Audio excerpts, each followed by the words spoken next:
Hey, good morning. This is Coach Jay with coachjlifecoaching.org.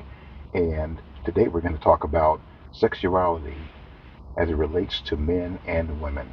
What are the differences? Let's get into it. Let's go.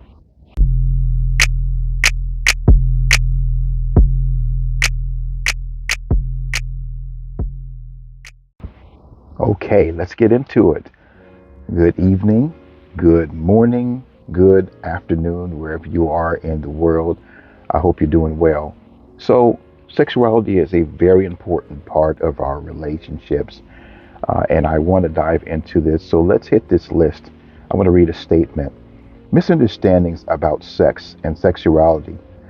Sexual promiscuity is destroying our relationships and sucking the passion out of our sexual interactions. So these misunderstandings about sex and sexual promiscuity is what is destroying our relationships, and it is sucking the passion out of our sexual interactions.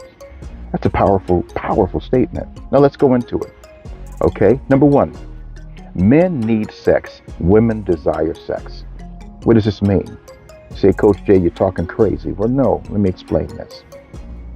Men are biologically set up where we need sex, okay? Our bodies and what we carry in our bodies, okay? You understand the biological makeup, okay, the physical makeup of a man's genitalia, so you understand this clearly, okay? As a full-grown man or a full-grown woman, you have some understanding. Men cycle every 3 days, which means that we are full every 3 days. Now you get that, okay? Which means that every 3 days, every 2 to 3 days, okay, there needs to be some type of a release. So that is a physical need. Like a woman in her menstruation, okay, every 30 days or every 28 days, okay, some people before the end of the month, some people in the beginning of the month are women. And this is something that is biological. You can't change that unless something is out of kilter or out of timing or out of chemical balance. Then things will change in your body. So you need that. Well, that's the same thing for a man. A man needs to have that sexual release, okay? Period. It has nothing to do with lust. It has nothing to do with sexual desire. It is a biological need. Once we establish that, then we can go into the rest of the points. Women desire sex, meaning that there is something in them that is desiring to have this interaction and this relationship with you, and that comes from something different. All right, so let's go into it. Number two, men's sexual desire starts in their bodies, and we explain that, and builds in their mind. Okay, so it starts in the body and then the mind. Now, it can go in reverse, but not normally. Okay, so they could see something that is attractive and think about that, and then they feel something, okay, a desire to want to have intercourse with that woman, okay, but without seeing a woman, without being around women, a man's body will biologically push him, okay, or bring him to a point of wanting to have a sexual release. Okay, now a woman's body, okay, or a woman is built, her sexual desire is built in her mind, and then it intensifies in her body. So we're seeing a difference, okay? You see this in comparison where a man's body is pushing him into a desire to want to have sex, okay, or need to have sex, and it starts in the body and it ends in the mind, where a woman starts in her mind and ends in her body and intensifies in her body, okay? Now, note, this list is not referring to those who are over-sexualized men, over-sexualized women that are swapping out sexual partners day and night or weekends, or, you get what I'm saying. So they have pushed themselves into a different state where there's no balance, okay? So their mind, that woman's mind, is changed, Okay, she's behaving more like a man. Okay, and that man's body is now been drawn into a state where it's constantly firing, where the man's mind is not necessarily on that consistently because he has to have work, he has to do this and that. But through habit, we can alter and change the way that our physical makeup and our mental makeup should be. Okay, now let's go into number 3. A man can have an orgasm without mental consent. A woman needs mental consent to have an orgasm. Now that brings up an interesting point. Okay, and we'll address that. Is masturbation a sin?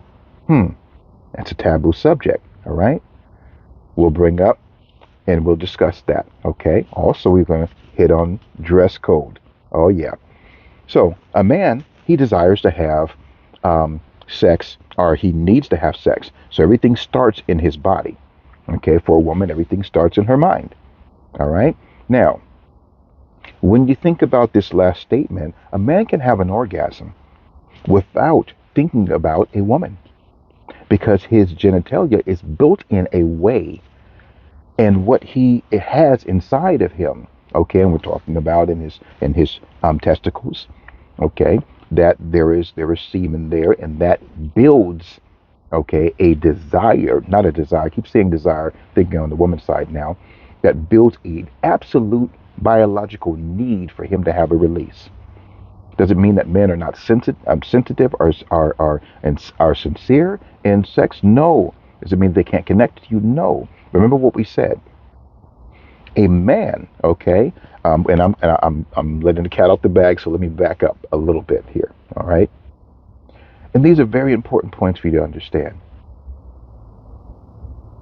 We're missing the mark because as men, we don't understand women. As women, we don't understand men. And we think we both operate in the same way. We think we both have the same motives, and we do not.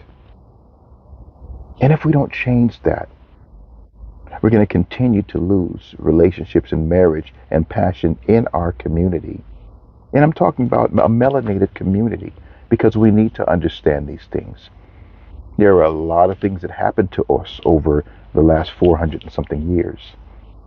Okay?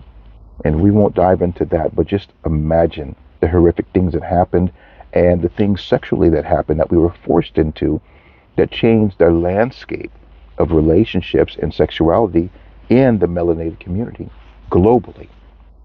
All right, so let's continue. A man's orgasm, he can have an orgasm without mental consent. What do I mean by mental consent? Meaning he doesn't have to have a thought in his mind about a woman, about her body, about what she's doing to him, or how the last partner felt. None of that. With just touch, he can bring himself to an orgasm without thinking about anything sexual, because the organ itself is already it's already set up to be stimulated to completion without any mental consent. Isn't that amazing? Now, a woman absolutely needs mental consent, meaning it starts here. She has to have some mental picture. She has to think about a night that was very good as far as sexuality was concerned, or sex was concerned. She has to have that image in her head, and she'll think on that image, okay, while she is, involved in, okay, a release. She can't have a release just with touch, without any mental consent. It's virtually impossible for a woman, believe it or not. Now think about it, what I'm saying, because some of you are saying, oh, no. We don't need to, when we're comparing ourselves, we're showing ourselves the differences so that we can navigate correctly, okay? And that's why when a woman is hearing you, and not every woman, but when a woman's hearing you talking to her in a certain way, man, we ain't talking about a full conversation, but there's certain words and there's certain sounds you can make that will stimulate a woman even more, okay, during this time. And we're talking about kingdom marriages. We're talking about covenant marriages. We're not talking about civic, and we're going to dive into that. We're not talking about two people who came together in a court and had a judge say that you guys are married. No, we're talking about a promise between two people that they are going to stay together for the rest of their lives.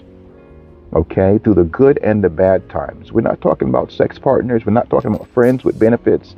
We're not talking about people just living together and shacking up and we're going to have sex just to fulfill each other's needs. None of that. We're talking about two people who have determined that and promised each other that they're going to stay together, married for the rest of their lives. Okay, we're talking about biblical marriage, not civic marriage.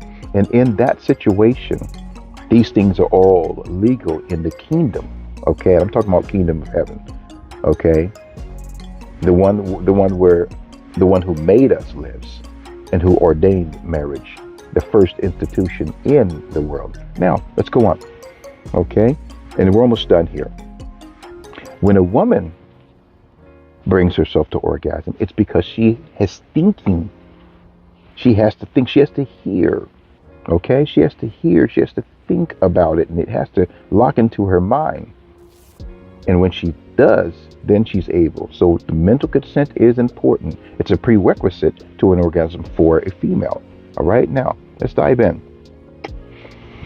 We're talking about this because a lot of believers will say Christians. Okay, I like to use the way for those who understand. It's been taboo to talk about masturbation, and it's all out there. Okay. And it's not something that we should shy away from, because we need to understand. The Bible doesn't talk explicitly about masturbation. It doesn't say that masturbation is a sin. It doesn't say that drinking is a sin. Okay? But it does explain other scriptures that would show you that it's something that you really need to be very careful with. Okay? Now let's explain this. Masturbation isn't a sin. It's not stated as a sin in the Bible. There was a man who died after he spilled his seed on the ground, and we'll use the word seed from now on when it relates to that substance. But it had nothing to do with masturbating. It had to do with the fact that he was not fulfilling a promise, an oath that he was supposed to keep. And this is, of course, in the Old Testament under the old law. All right. And so that's what happened. And we'll go into that another time. But masturbation itself is not a sin, but I want you to understand what is a sin. Matthew 5:27-30 says that you say that committing adultery is a sin. This is what Jesus says, okay?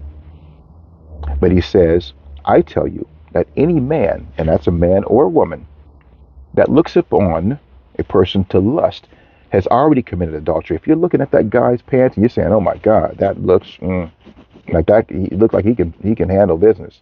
You're looking at a woman's body and you're saying, oh my God, the way she's built, I'd like to take her down. You understand that is lust. So can you admire a woman's beauty without lusting? Yes, you can. It's all in the way you say it, because your mind is the one that's clicking. It's the one that's going to track how you're responding and bring it into your emotional, okay? In the emotion, in the gut. So if I see a woman and say, wow, she's beautiful, you're looking at the whole body, she's beautiful. But if I'm looking at her butt, or I'm looking at her breast, I'm saying, oh my goodness, you know exactly what you're thinking about doing, okay, to that particular part of that body. It's the same thing for a woman. You're looking at that man body, you say, he's handsome, but you're looking at those arms, are you looking at that, you know what I'm saying? You know what I'm talking about, down there, and you're saying, oh my God, let me tell you something, girl, that's a different situation. All right, like somebody, you about to go Shakita now, okay? My new term that I picked up from my African friend. Okay, thank you for that. Shout out. Now, when you understand this, then you know where we have to be careful. So, is it a sin to masturbate? I'll say it this way: all things are lawful, but not all things are expedient. Paul said. When you dive into masturbation, that means that you are now to a point where, oh my goodness, and I will say this, for a man, because of his biological makeup, it's more understood that he needs to have that release, because they can also cause pain, okay, if he's too full. But if he's looking at porn, if he's not just taking care of business, but he's looking at porn, then he's committing sin, because now he's lusting after somebody in order to get that release. That is sin, okay? Now, without that, let's say he knows how to operate and give himself a release. Without that, I'm going to ask you this question: how long is he going to be able to stay in that state before he wants to now advance to the level of the intensity by looking at porn? Okay, or now he gets used to it and he's masturbating every day. Okay, which is definitely not wise. It causes damage, and now he's in that sexual state, and now he's not practicing discipline. He's on the job, he's in the restroom, he's at the party, he's in the restroom. You get what I'm saying? And so it doesn't allow a man to build a certain amount of discipline. Okay, that you build when you are celibate. Okay, a woman, because she needs mental consent, she is consistently having to think, and there are some, and they've been honest in conversations. They're with you, but they're thinking about the ex because the ex is who turned them on. So they want to have that orgasm, and so they have to concentrate, and they're concentrating, and sometimes they're concentrating on something, on an ex that did something to them that really turned them on to get that orgasm while you're having sex with them. That's a sin. They're lusting after that ex, and they're not with that ex. They're with you. They're now married to you.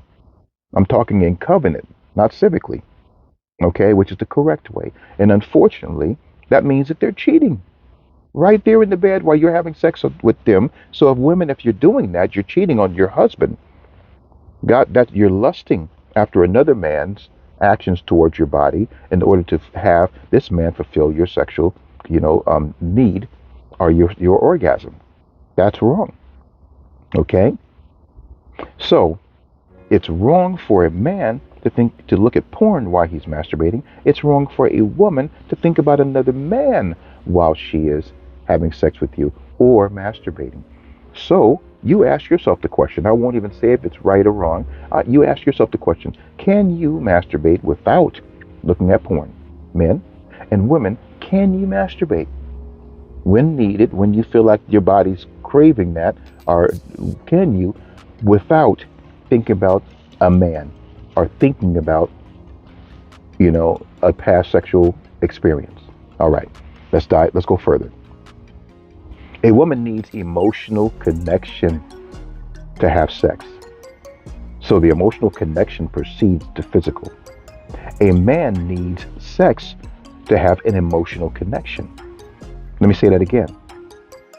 A woman, she needs mental connection. Okay? She needs that emotional connection. She needs to trust you. She needs to have that emotional release in order to open herself for sex. A man, he needs sex to open himself emotionally. Now, we're going to finish up quickly because there's a point I want to make at the end. Men, they have sexual desire that starts in the body, and women's sexual desire starts in the mind, right? So let's go further. A woman charges a man's emotional needs during sex. So when a man has sex with a woman, that woman is full. She is emotionally charged. Okay? And I'm going to give you an acronym that I also learned from my African friend. And it's very good. All right?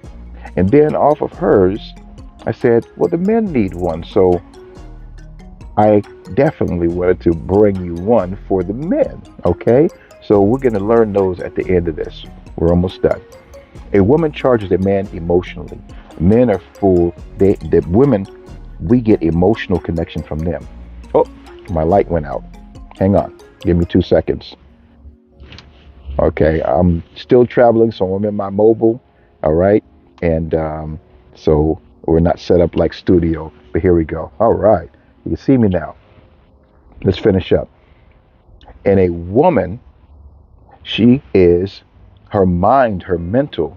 We're having issues. Okay. So don't worry, I'll fix the lighting afterwards. But let's finish this up, okay? I think you can still see me, and let's lock it down.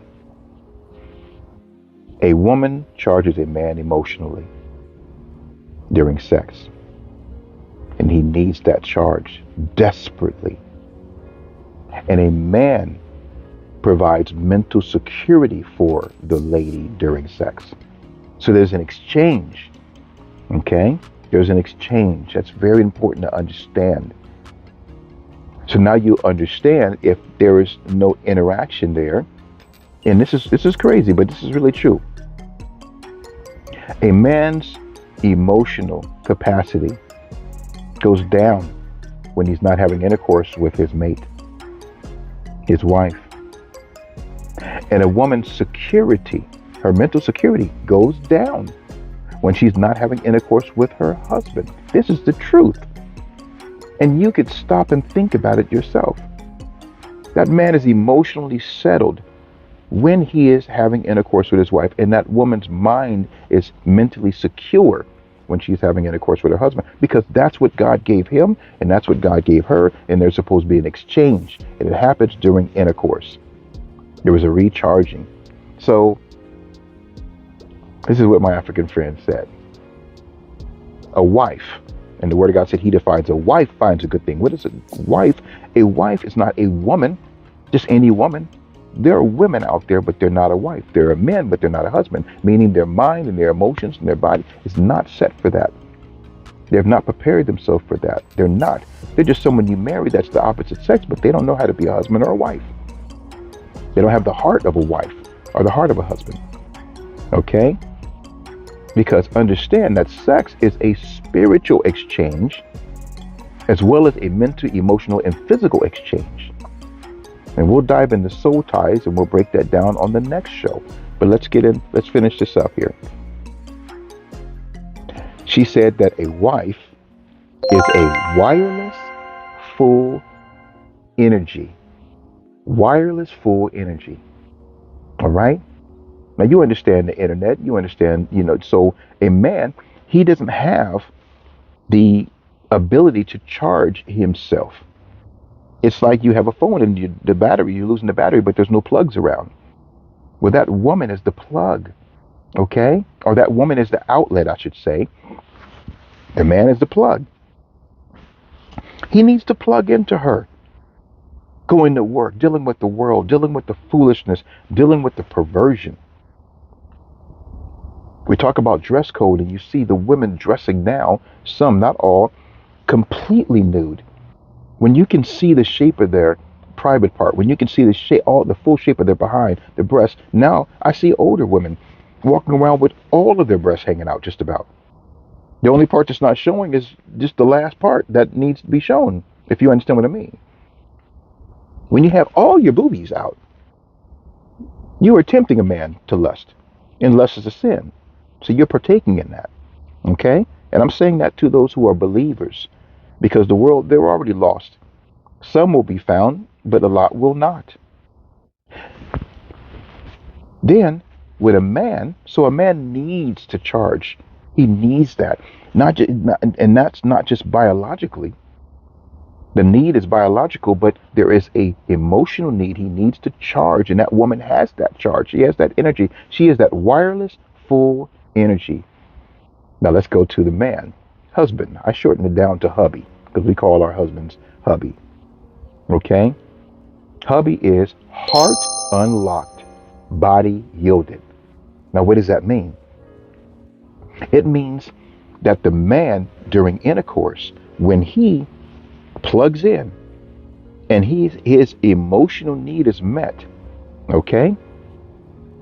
At that time, his heart unlocks to the woman. Remember, the man emotions unlock from the physical, okay? And the woman's from the emotional. So that heart unlocks and then his body yields to you. Meaning, men are set up biologically to have sex with multiple women. Multiple women, okay? So when they choose to only be with one woman in sex, they are yielding their body to you, okay?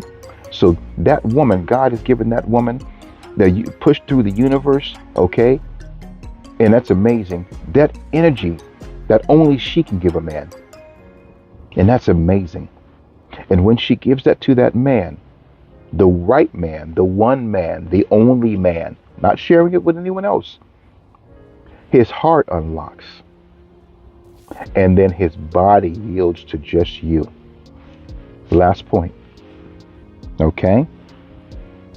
Now, in conclusion, how do I wait when I'm unmarried? When it's not legal for me to have sex, before God? And what is real biblical marriage? Do you need a marriage license? I'm going to try the light one more time so I can wave at you on the way out here. Do I need a marriage license? Is that something that we absolutely need to have in order to have a marriage that God permits? We're going to dive into that on the next show. This is Jay Wilson saying take care, God bless, and have a wonderful day.